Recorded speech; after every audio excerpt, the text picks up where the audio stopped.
இன்னைக்கு இருக்க பசங்க பாத்தீங்க அப்படின்னா மெக்கானிக்கல் இன்ஜினியரிங் படிக்கிறாங்க. ஆனா வந்து ஐடி ரிலேட்டட் நாலேஜ் இல்லாம இருக்காங்க. ஏஐ, ஆர்டிஃபிஷியல் இன்டெலிஜென்ஸ், ஆட்டோமேஷன் இதெல்லாம் வந்து எந்த ஃபீல்டுல இருந்தாலும் டெஃபினட்டா கெரியர் குரோத்துக்கு வந்துட்டு எல்லாருக்குமே எந்த ஃபீல்ட்ல படிச்சாலும் அவங்களுக்கு ஹெல்ப்ஃபுல்லா இருக்கும். ஒரு விமன்னால ஒரு ஃபேமிலியையும் அவங்களோட கரியரையும் பேரலா ரன் பண்ண முடியும் சக்சஸ்ஃபுல்லா. உங்களுக்கு ஸ்ட்ரெஸ்ஃபுல்லா இல்லையா? யாருக்கெல்லாம் லேர்னிங் மைண்ட் செட் இருக்கோ கண்டிப்பா நம்ம ஒரு ஸ்டெப் மேல போய்க்கிட்டே தான் இருப்போம். Women education is the most powerful weapon which you can use to change the world. இதை சொன்னவர் யாரு அப்படின்னா நெல்சன் மண்டேலா.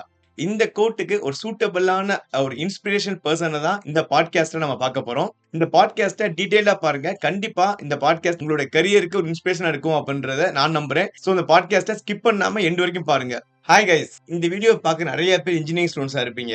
ஈவன் நீங்க மெக்கானிக்கல் இன்ஜினியர் இருக்கலாம், சிவில் இன்ஜினியர் இருக்கலாம், கம்ப்யூட்டர் இன்ஜினியர் இருக்கலாம். நம்ம காலேஜ் படிக்கும் போது நம்ம காலேஜ்ல மெக்கானிக்கல் டிபார்ட்மெண்ட் இருக்கும். அந்த மெக்கானிக்கல் டிபார்ட்மெண்ட்ல மேக்ஸிமம் ஒரே பசங்களா தான் இருப்பாங்க. ஈவன் என் காலேஜ்லயே பாத்தீங்க அப்படின்னா 60 மெம்பர்ஸ் நான் படிக்கும் போது அவுட் ஆஃப் 60ல ஒரு பொண்ணு கூட அந்த பேட்ச்ல கிடையாது. ஈவன் இப்ப நீங்க நிறைய பேர் காலேஜ்ல படிப்பீங்க. உங்க காலேஜ்ல ஒரு பொண்ணு அல்லது 2 பொண்ணு மெக்கானிக்கல் இன்ஜினியரிங்ல படிப்பாங்க. அதுவே நம்ம வந்து பெருசா பார்ப்போம். அவங்க வெளியில எங்கேயாச்சும் போனாங்கன்னா இந்த பொண்ணு வந்து மெக்கானிக்கல் இன்ஜினியரிங்கா, இந்த ஒரு பொண்ணு மட்டும் மெக்கானிக்கல் இன்ஜினியரிங், இந்த 2 பொண்ணு மெக்கானிக்கல் இன்ஜினியரிங் அப்படின்னு ரொம்ப ஆச்சரியமா நம்ம அவங்கள பார்ப்போம். இப்ப நம்ம 2025ல இருக்கோம். இந்த 2025ல அது வந்து நம்ம ரொம்ப ஆச்சரியமா பார்க்கிறோம். பட் இந்த வீடியோ யாரை பத்தி அப்படின்னா 1995ல மெக்கானிக்கல் இன்ஜினியரிங்க ஒரு விமன் முடிச்சிருக்காங்க. சக்சஸ்ஃபுல்லா முடிச்சு லாஸ்ட் 30 இயர்ஸ் தான் அவங்களோட கரியரை எம்என்சிஸ்ல ஒர்க் பண்ணிருக்காங்க. பிளஸ் லாஸ்ட் 2 இயர்ஸ் தான் அவங்க வந்து ஒரு ஸ்டார்ட் அப் ரன் பண்ணி சக்சஸ்ஃபுல்லா பண்ணிட்டு இருக்காங்க. ஈவன் அந்த ஸ்டார்ட் அப் பாத்தீங்க அப்படின்னா வேரியஸ் கண்ட்ரீஸ்ல இருக்கு. அது வந்து ரொம்ப சக்சஸ்ஃபுல்லா ரன் பண்ணிட்டு இருக்காங்க. அது யாரு அப்படின்னா நவனிதா மேம். அவங்களோட கம்ப்ளீட் இந்த கரியர் ஜேர்னியை தான் இந்த வீடியோல நம்ம கேட்டு தெரிஞ்சுக்க போறோம். இந்த வீடியோ கண்டிப்பா எல்லாருக்கும் இன்ஸ்பிரேஷனா இருக்கும். பர்டிகுலரா ஒரு விமன் ஆண்டர்பிரனருக்கு வந்து இந்த வீடியோ வந்து ரொம்ப இன்ஸ்பிரேஷனா இருக்கும் அப்படின்றதுல எந்த மாற்று கருத்தும் இல்ல. நீங்க விமனா இல்லாட்டினா கூட சரி, இந்த வீடியோ பார்த்துட்டு உங்க வீட்ல இருக்க லேடிஸ்க்கு இந்த வீடியோ கண்டிப்பா ஷேர் பண்ணுங்க. கண்டிப்பா அவங்களுக்கு வந்து இந்த வீடியோ வந்து ஒரு இன்ஸ்பிரேஷனல் ஸ்டோரியா இருக்குன்றதுல எந்த மாற்று கருத்தும் இல்ல. Okay, let's get into the video. Hi ma'am. Hello sir, thank you for your motivational. It's our pleasure ma'am. இப்ப வந்து 2025ல இருக்கோம். இந்த 2025லயே வந்து ஒரு ஃபீமேல் கேண்டிடேட் வந்து ஒரு இன்ஜினியரிங் மெக்கானிக்கல் இன்ஜினியரிங் படிக்கணும்ன்றது வந்து ரொம்ப ஒரு டிஃபரெண்டான விஷயம். காலேஜே ஒரு ஆட் மேன் அவுட் மாதிரி இருப்பாங்க அவங்க. நீங்க 1995லே இன்ஜினியரிங் மெக்கானிக்கல் முடிச்சிருக்கீங்க. எப்படி நீங்க மெக்கானிக்கல் இன்ஜினியரிங் சேர்ந்தீங்க ஃபர்ஸ்ட்? உங்களுக்கு அது எப்படி, என்ன இன்ஸ்பிரேஷன்ல நீங்க சேர்ந்தீங்க மேம்? கரெக்ட் சார், நீங்க சொல்றது. 1991ல நான் ஜாயின் பண்ணும்போது பார்த்தீங்கன்னா, மெக்கானிக்கல் இன்ஜினியரிங் கேர்ல்ஸ் படிக்கிறது அப்படிங்கிறது வந்துட்டு it was very very rare. 2வது வந்து பார்த்தீங்கன்னா, இன்ஜினியரிங்கே வந்து கேர்ல்ஸோட நம்பர்ஸ் வந்து ரொம்ப கம்மி தான் அந்த நேரத்துல. ஸோ அப்போ வந்து மெக்கானிக்கல் இன்ஜினியரிங் வந்துட்டு என்ன நெனச்சாங்கன்னா, கேர்ல்ஸ் வந்து மெக்கானிக்கல் இன்ஜினியரிங்னா ஹெவி ஒர்க் இருக்கும். இல்லன்னா something to do with machines இந்த மாதிரி எல்லாம் ஒரு மித் இருந்தது. அதெல்லாம் மித்து தான் ஆக்சுவலா. எதுனாலும் பண்ணலாம். படிக்கிறதோ இல்லன்னா வந்து அதுல வந்து சாதிக்கிறதோ வந்துட்டு ஒரு மாற்று கருத்தும் இல்ல. மென் அண்ட் விமென் 2 பேரும் ஈக்குவலா பண்ணக்கூடிய ஒரு விஷயம் தான் அது. பட் அந்த நேரத்துல வந்துட்டு நெறைய மித்ஸ்லாம் இருந்தது. அதனால பேரண்ட்ஸும் வந்துட்டு கொஞ்சம் யோசிப்பாங்க சேர்றதுக்கு. பட் என்னுடைய கேஸ்ல பார்த்தீங்கன்னா, என்னுடைய பேரண்ட்ஸ் வந்து ரொம்ப என்கரேஜிங்கா இருந்தாங்க. அவங்க "உனக்கு எது இஷ்டமோ அதுல நீ சேர்ந்து படி" அப்படின்ட்டு சொன்னாங்க. ஆல்சோ வந்து பார்த்தீங்கன்னா, என்னுடைய இன்ட்ரெஸ்ட்டும் நான் காலேஜ் போகும்போது, அப்போ எனக்கு மெக்கானிக்கல் படிக்கணுன்ற இன்ட்ரெஸ்ட்டோ பெருசா இல்ல, எண்ணங்கள் இல்ல. ஆனா என்னுடைய ஃபர்ஸ்ட் இயர்ல எல்லா படிப்பும் நம்ம படிக்கும்போது, அந்த பேசிக் இன்ஜினியரிங்னு அப்போ ஒரு சப்ஜெக்ட் இருந்தது. அதுல நான் எல்லாம் படிக்கும்போது, எனக்கு மெக்கானிக்கல் இன்ஜினியரிங் மேல ஒரு இன்ட்ரெஸ்ட் வந்தது. ஸோ அதனால நான் எங்க வீட்லயும் கன்சல்ட் பண்ணேன். என்னுடைய டீச்சர்ஸும் அப்ப என்னுடைய லெக்சரர்ஸும் வந்து என்கரேஜ் பண்ணாங்க. ஸோ இவங்க என்கரேஜ்மென்ட் அண்ட் மோட்டிவேஷன்ல தான் நான் வந்து மெக்கானிக்கல் இன்ஜினியரிங் வந்து ஜாயின் பண்ணேன். இன்னைக்கு வரைக்கும் I don't regret for that decision and in fact I am happy that I am a mechanical engineer. Great ma'am. மெக்கானிக்கல்னால கெத்து தானே. ஆமா. பசங்கள பொறுத்து மெக்கானிக்கல் கெத்து, நீங்களும் கெத்து தான். Okay ma'am. இப்ப மெக்கானிக்கல் இன்ஜினியரிங் படிச்சீங்க. பட் உங்களோட ஐடி ஸ்கில் செட் எப்படி மேம் நீங்க டெவலப் பண்ணிக்கிட்டீங்க? இப்ப நார்மலா இன்னைக்கு இருக்க பசங்க பார்த்தீங்க அப்படின்னா மெக்கானிக்கல் இன்ஜினியரிங் படிக்கிறாங்க. ஆனா வந்து ஐடி ரிலேட்டட் நாலேட்ஜ் இல்லாம இருக்காங்க. ஈவன் 2025ல இருக்க இப்ப நான் எவாலுவேஷன்ல பார்க்குறேன். மெக்கானிக்கல் இன்ஜினியரிங் முடிச்சுட்டு வராங்க. பேசிக்கா ஐடி ரிலேட்டட் கொஸ்டின்ஸ் கேட்டா கூட அவங்க ஆன்சர் பண்ண மாட்றாங்க. நீங்க உங்கள வந்து பியூர் நீங்க மெக்கானிக்கல்லயே உங்கள க்ரூம் பண்ணிக்கிட்டீங்களா? இல்லாட்டி ஐடிலயும் அப்ப இருந்தே உங்களுக்கு இன்ட்ரெஸ்ட் இருந்துச்சா மேம்? எனக்கு ஐடிலயும் இன்ட்ரெஸ்ட் இருந்தது. கொஞ்சம் லாஜிக்கல் ரீசனிங், லாஜிக்கல் திங்கிங் இந்த மாதிரி இதுலலாம் கொஞ்சம் இன்ட்ரெஸ்ட் இருந்தது. அண்ட் அதனாலயா என்னன்னு எனக்கு தெரியல. நான் கொஞ்சம் சின்ன சின்ன கோர்சஸ்லாம் எடுத்து படிச்சேன். அண்ட் என்னுடைய 11th, 12த்ல நான் கம்ப்யூட்டர் சயின்ஸ் தான் மேஜரா எடுத்து படிச்சேன். ஸோ இதெல்லாம் வந்துட்டு எனக்கு ஒரு கம்ப்யூட்டர் சயின்ஸ் மேல ஒரு இன்ட்ரெஸ்ட், ஐடி மேல ஒரு இன்ட்ரெஸ்ட் இருந்தது.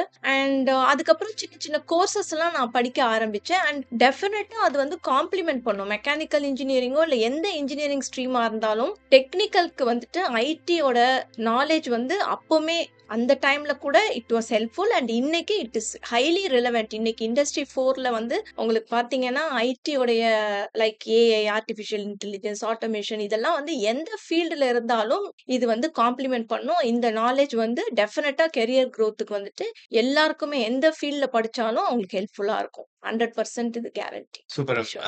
கண்டிப்பா. மேம் இப்ப டைரக்ட்டா ஒரு கொஸ்டின்ஸ் கேட்கிறேன். நீங்க வந்து ஒரு அரவுண்ட் 40 லேக்ஸ் சேலரி வாங்கிட்டு இருந்தீங்க. நீங்க 2018ல நீங்க 2018ல உங்க ஜாப குவிட் பண்ணீங்க. 40 லேக்ஸ் சேலரி வாங்கிட்டு இருந்தவங்க ஒரு வேலைய குவிட் பண்றீங்க. குவிட் பண்ணிட்டு சொந்தமா ஸ்டார்ட் அப் பண்ணலாம்னு ஒரு ஐடியா இருக்கு. இந்த டெசிஷன் எப்படி மேம் இவ்வளவு ஸ்ட்ராங்கா எடுத்தீங்க? இவ்வளவு ஏஜ் கிட்டத்தட்ட ஒரு 25 இயர்ஸ் ஒர்க் பண்ணிட்டு ஒரு வேலைய விடணும் அவ்வளவு ஈஸி கிடையாது. ஈவன் நான் டிசிஎஸ் 5 இயர்ஸ்ல வேலைய விடும்போதே வந்து எங்க வீட்ல வந்து அவ்வளவு இது பண்ணாங்க. நெறைய வீட்ல ஓகே. பட் நெறைய அப்போஸ் வந்துச்சு வெளியில இருந்து. நெறைய தப்பான டெசிஷன் எடுக்கிற அப்படின்னு. நீங்க 25 இயர்ஸ் அரவுண்ட் 25 இயர்ஸ் ஒர்க் பண்ணிட்டு அதுவும் 40 லேக்ஸ் சேலரி வாங்கிட்டு அந்த வேலைய எப்படி மேம் தைரியமா விட்டீங்க? ஃபர்ஸ்ட் வந்து நான் ஸ்டார்ட் அப் ஆரம்பிக்கணுங்கிற நோக்கத்துல வேலைய விடல. கெரியர் பிரேக் வந்து எனக்கு ஏன் வந்ததுன்னா, அந்த ஃபேமிலி சிச்சுவேஷன்னால நான் கெரியர் பிரேக் அதாவது நாங்க ஊர் வேற வந்து அப்ராட் போற மாதிரியான சிச்சுவேஷன் வந்தது. அதனால நான் கெரியர வந்து இந்தியால ஐ மீன் சென்னையில என்னுடைய ஜாப ரிசைன் பண்ணிட்டு, என்னோட எம்என்சி ஜாப ரிசைன் பண்ணிட்டு, நாங்க வந்து அவுட் சைட் இந்தியா போனோம். அப்போ எனக்கு ஒரு சின்ன கெரியர் பிரேக் இருந்தது. அதுக்கப்புறம் கோவிட் டைம் வந்ததுனால அப்போ அது ஒரு பிரேக் ஆயிருச்சு.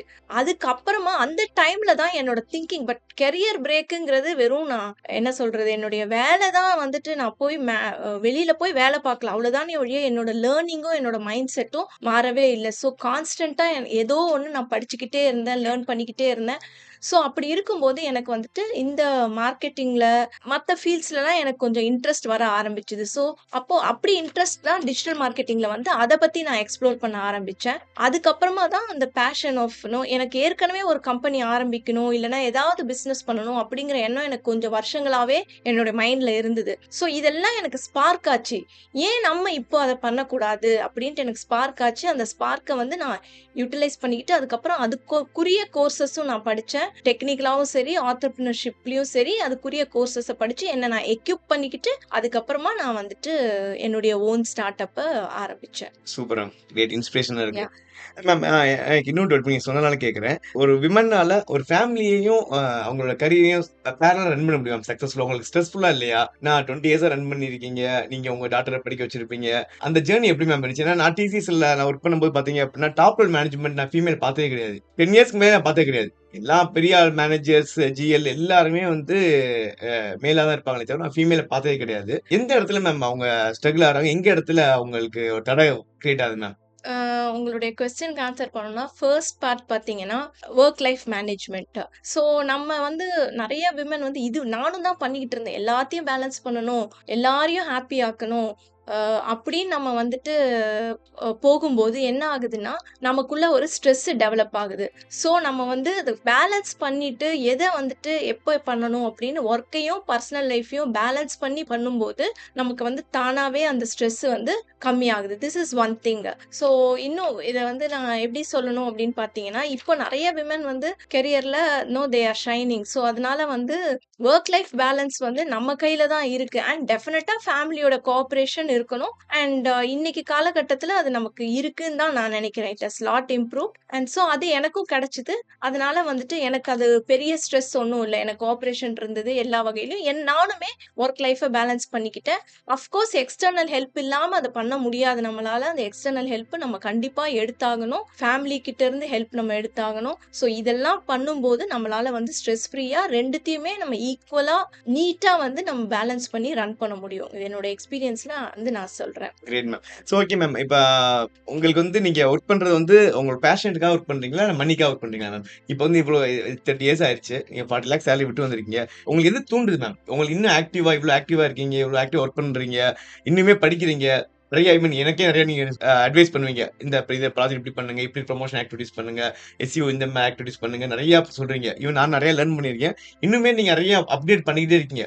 என்ன ரீசன்னால நீங்க உங்கள keep upgrading yourself? First thing நம்ம எது பண்ணாலும் ரைட்டா பண்ணணும். அண்ட் லேர்னிங் மைண்ட் செட் வந்து எல்லாருக்குமே வந்து கண்டிப்பா யாருக்கெல்லாம் லேர்னிங் மைண்ட் செட் இருக்கோ, கண்டிப்பா நம்ம ஒரு ஸ்டெப் மேல போய்க்கிட்டே தான் இருப்போம். ஸோ லேர்னிங் மைண்ட் செட் வந்து டெஃபினட்டா வந்து நமக்கு வந்து தேவை. லேர்னிங் மைண்ட் செட் இருந்தா மட்டும் தான் நம்மளால வந்து பேஷனேட்டா வந்து நம்ம பண்ணணும்னு நினைக்கிறத பேஷனேட்டா நம்ம பண்ண முடியும். ஸோ மணி கண்டிப்பா ஈக்குவலி இம்பார்ட்டன்ட் தான். மணி இம்பார்ட்டன்ட் இல்லன்றது கிடையாது. மணி இம்பார்ட்டன்ட் தான்.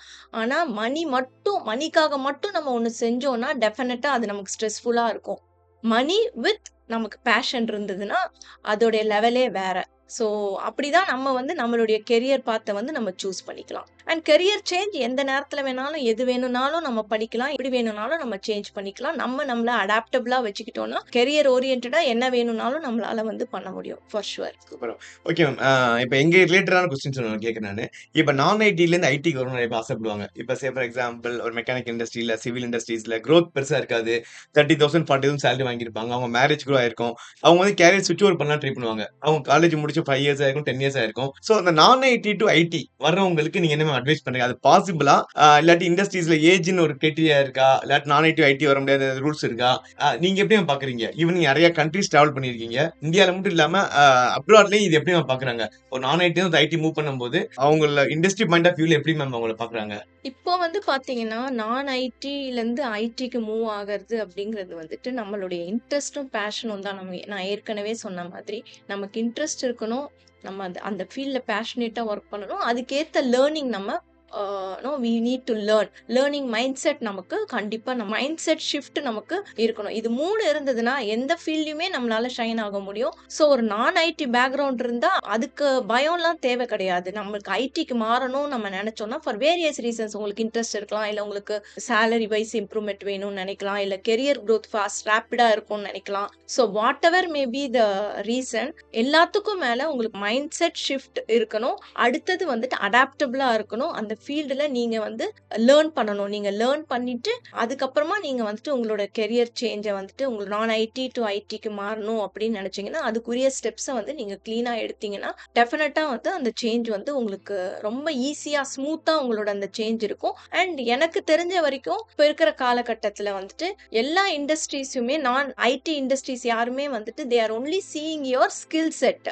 உங்க ஸ்கில் செட்டை நீங்க இம்ப்ரூவ் பண்ணிக்கிட்டீங்கன்னா, ரைட்டான இடத்துல ரைட்டான வேல உங்க ஸ்கில் செட் இம்ப்ரூவ்மெண்ட் இருந்து உங்களுடைய அடாப்டபிள் டு சேஞ்ச் அப்படின்னா டெஃபினட்டா வந்துட்டு நீங்க நான் ஐடில இருந்து ஐடிக்கு எவ்வளவு சீக்கிரம் நீங்க மூவ் பண்ணாலும் மூவ் பண்ண முடியும். ஏஜ் வந்து மேபி சில இடத்துல ஏஜ் ஒரு கிரைட்டீரியாவா இருக்கலாம். பட் ஆனா ஏஜ் வந்து உங்களை எந்த இடத்துலயும் ஸ்டாப் பண்ண போறது இல்ல. சோ நீங்க அதை அனலைஸ் பண்ணி நீங்க வந்துட்டு உங்களுடைய ஷிஃப்ட் நீங்க வந்து பிளான் பண்ணீங்கன்னா தாராளமா நீங்க ஷிஃப்ட் ஆகலாம். Great ma'am. ஸோ மேம் சொன்ன மாதிரி தான் நான் ஐடி ஐடி மூவ் ஆகிறது வந்து ரொம்ப பெரிய விஷயம் கிடையாது. நீங்கள் நிறைய பேர் நான் பார்க்குறேன். எனக்கு என்கொயரிஸ் வருவாங்க. 12th 1100 எடுத்திருப்பாங்க, 90% மேலே ஸ்கோர் பண்ணியிருப்பாங்க, குரூப் 1 குரூப் எக்ஸாம் ப்ரிப்பேர் பண்ணியிருப்பாங்க.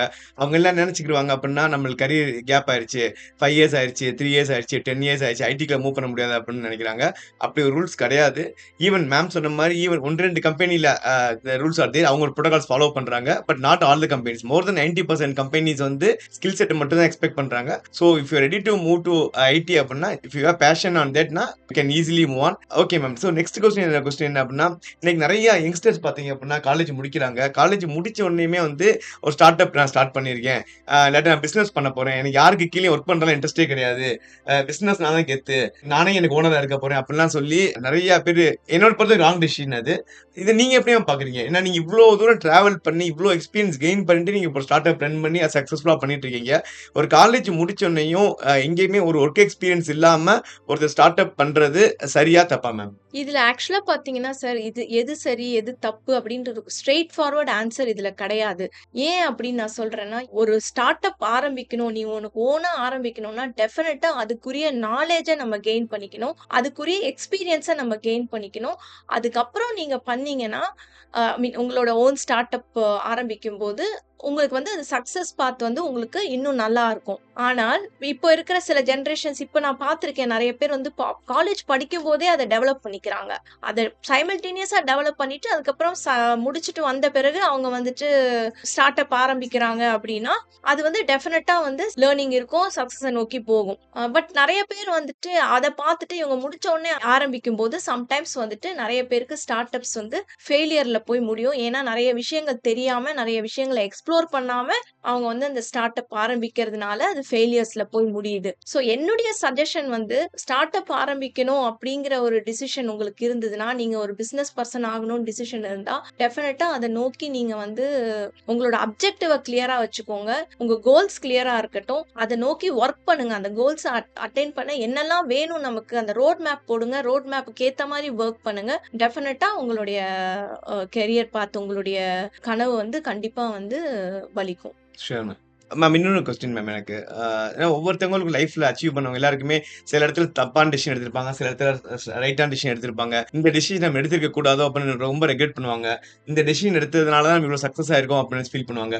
ஸோ உங்களுடைய இந்த கரியர் ஜேர்னில நீங்க எடுத்த பெஸ்ட் டெசிஷன் என்ன? நீங்க எடுத்த ஒர்ஸ்ட் டிசிஷன் என்ன மேம்? ஆக்சுவலி பார்த்தீங்கன்னா, பெஸ்ட் டிசிஷன், வொர்ஸ்ட் டிசிஷன்னு சொல்றத விட, டெஃபினட்டா நெறைய ராங் டிசிஷன்ஸ் நான் எடுத்திருக்கேன். டெஃபினட்டா வந்து என்ன சொல்றது? சம் டிசிஷன்ஸ் நம்ம ரைட்டுன்னு நெனச்சு எடுத்திருப்போம். ஆனா வந்துட்டு இவென்ச்சுவலி பார்த்தீங்கன்னா, அது சரியான டிசிஷன் இல்லன்னு நமக்கு தெரியும். ஆனா நான் என்ன சொல்றேன்னா, நமக்கு எப்ப வந்து அந்த டிசிஷன் ரைட் இல்ல அப்படின்னு தெரியுதோ, நம்ம ரூட்ட வந்து மாத்தி ஆகணும். நெறைய பேர் வந்து அந்த இடத்துல தான் வந்துட்டு நம்ம மாத்த மாட்டோம். ராங்குன்னு நம்ம மனசு சொன்னா கூட, அத வந்துட்டு அத சரியா அத பத்தி நம்ம யோசிக்காம நம்ம இன்னும் கொஞ்சம் பார்ப்போமே, இன்னும் கொஞ்சம் பார்ப்போமே நம்ம போயிட்டே இருப்போம். ஸோ அப்ப என்ன ஆகுதுன்னா, நம்ம மேலும் மேலும் வந்து அந்த தப்பு பண்ணிக்கிட்டே இருக்கோம் இல்லையா? அந்த டிசிஷன் வந்து ராங்குன்னு தெரிஞ்சாலும் நம்ம அதுலருந்து வெளிய வராம, இல்ல அத மாத்திக்காம நம்ம அத வந்துட்டு கேரி ஃபார்வர்ட் பண்ணிட்டு இருக்கோம். அதுதான் வந்து நமக்கு ராங்கான டிசிஷன் நான் சொல்றேன்.